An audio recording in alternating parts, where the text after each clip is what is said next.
Depuis le 1er janvier 2017, les règles relatives au divorce par consentement mutuel ont été modifiées.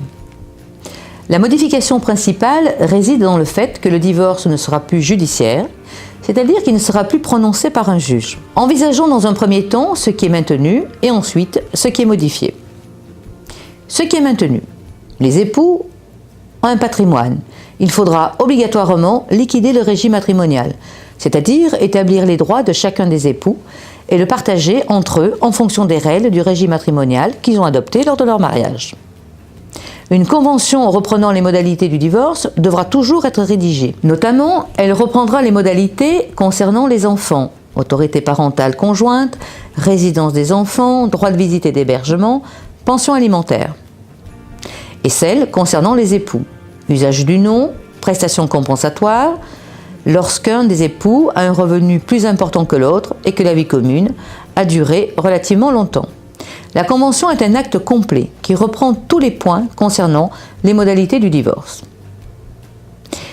Ce qui a été modifié, la requête conjointe qui était soumise au juge est à présent un acte contresigné par les avocats et enregistré par un notaire sans que le juge n'ait à homologuer l'acte. Afin de préserver les intérêts de chacun des époux, un seul avocat pour les deux époux est interdit. Chacun doit être assisté de son propre conseil. La convention contient le consentement express des époux à la rupture.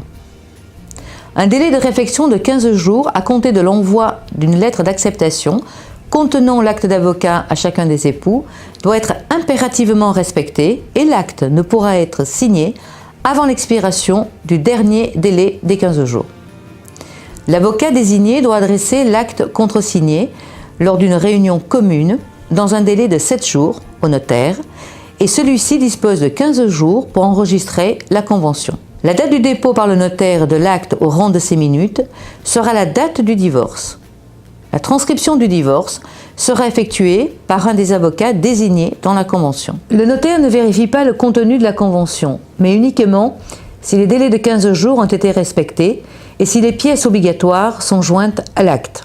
L'acte acquiert une force obligatoire en permettant l'exécution si un des époux ne respecte pas certains de ses engagements. Point important, les enfants en âge de discernement doivent signer un document qui précise qu'ils ont été informés de ce qu'ils peuvent être entendus par le juge. Ils peuvent refuser ou demander à être entendus.